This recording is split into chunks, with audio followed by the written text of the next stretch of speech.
दोस्तों, राष्ट्रपति चुनाव खत्म हो चुका है और नतीजे घोषित हो चुके हैं और अपने विपक्षी उम्मीदवार यशवंत सिन्हा जी को हराकर द्रौपदी मुर्मू जी भारत देश की नई राष्ट्रपति बन चुकी हैं।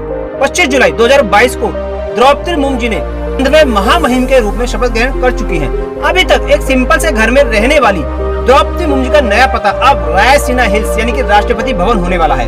तो दोस्तों, आज हम इस वीडियो में द्रौपदी मुर्मू जी के जीवन के बारे में हर एक छोटी से छोटी चीज को जानने की कोशिश करेंगे, क्योंकि हर भारतीय को अपने राष्ट्रपति जी के बारे में थोड़ा बहुत तो जरूर पता होना चाहिए। तो वीडियो बहुत ही इंटरेस्टिंग होने वाली है, इसलिए वीडियो को लास्ट तक जरूर देखें। अगर आपने अभी तक मेरे चैनल फैक्ट विद अर्को को सब्सक्राइब नहीं किया है तो फटाफट से जाकर इसको सब्सक्राइब कीजिए अभी।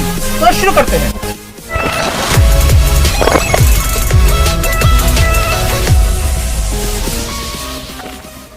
दोस्तों, बात शुरू होती है आज से करीबन 64 साल पहले 20 जून 1958 को, जब द्रौपदी मुर्मू जी का जन्म उड़ीसा के मयूरभंज जिले के एक छोटे से बेदापोसी में संथाल आदिवासी परिवार में हुआ था। उनके पिता का नाम बिरंची नारायण टुंडू था, जो उस समय गांव के प्रधान भी थे। द्रौपदी मुर्मू जी शुरू से ही पढ़ाई में बहुत अच्छी थी। उनकी शुरू की जो शिक्षा थी वो गाँव के एक आदिवासी आवासीय विद्यालय से हुई थी। सन 1969 से लेकर 1973 तक वो उसी स्कूल में पढ़ी। उसके बाद द्रौपदी मुर्मू जी अपनी स्नातक की पढ़ाई के लिए गांव से अलग भुवनेश्वर चली गई। आपको जानकर हैरानी होगी कि द्रौपदी मुर्मू जी अपने गांव की पहली लड़की थी जो अपनी पढ़ाई के लिए भुवनेश्वर आकर पढ़ी थी। श्रीमती मुर्मू जी ने भुवनेश्वर के रामा देवी वुमेन्स कॉलेज से अपनी ग्रेजुएशन पूरी की। ग्रेजुएशन पूरी करने के बाद द्रौपदी मुर्मू जी ने उड़ीसा सरकार में बिजली डिपार्टमेंट में 1979 से लेकर 1983 तक जूनियर असिस्टेंट के रूप में कार्य किया।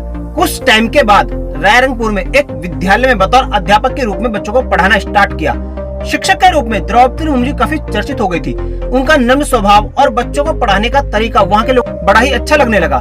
कई वर्षों तक रायरंगपुर के विद्यालय में द्रौपदी मुर्मू जी अध्यापक के रूप में कार्य करती रही। दोस्तों, द्रौपदी मुर्मू जी की जो कॉलेज की लाइफ थी वो किसी फिल्मी लाइफ से कम नहीं थी। जी हाँ, अपनी ग्रेजुएशन की पढ़ाई के दौरान उनकी मुलाकात भुवनेश्वर के ही एक कॉलेज में पढ़ रहे लड़के श्याम चरण से हुई। दोनों में नजदीकियां भी बढ़ी और दोनों एक दूसरे को पसंद करने लगे और एक साथ जिंदगी बिताने के सपने देखने लगे। अब दोस्तों, कोई लव स्टोरी स्टार्ट हो और उसमें कंट्रोवर्सी ना हो, ऐसा तो हो ही नहीं सकता।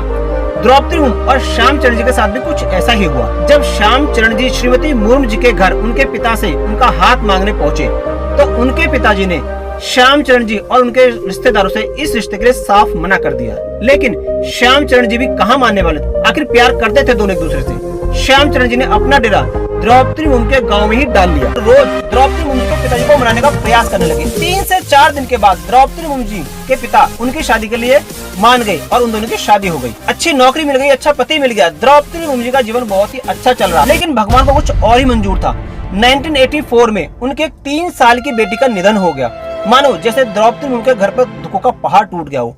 जैसे तैसे खुद को संभाला और अपने पति और बच्चों के साथ थोड़ा खुश रहने की कोशिश करने लगी। लेकिन किस्मत अभी और दुख देने वाली थी। 2009 में उनके 25 साल के बेटे, जिनका नाम लक्ष्मण था, उनके रहस्यमय तरीके से मौत हो गई। मानो द्रौपदी मुर्मू और उसके परिवार पर तबाही सी आ गई हो।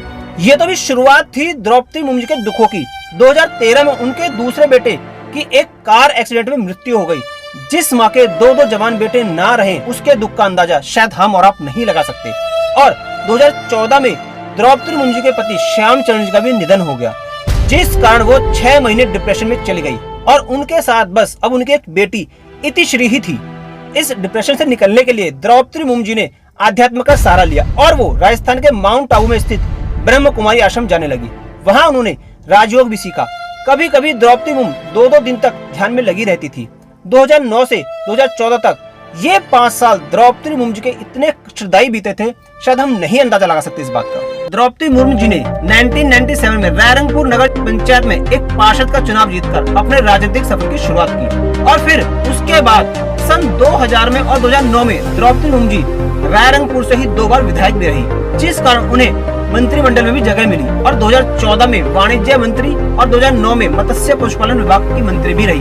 2007 में द्रौपदी मुर्मू जी को सर्वश्रेष्ठ विधायक का नीलकंठ पुरस्कार भी मिला। फिर 2015 में वो झारखंड राज्य की पहली महिला राज्यपाल भी नियुक्त की गई। वो अपनी राजनीतिक शुरुआत से और आज देश की राष्ट्रपति होने तक बीजेपी में या भाजपा में ही शामिल है।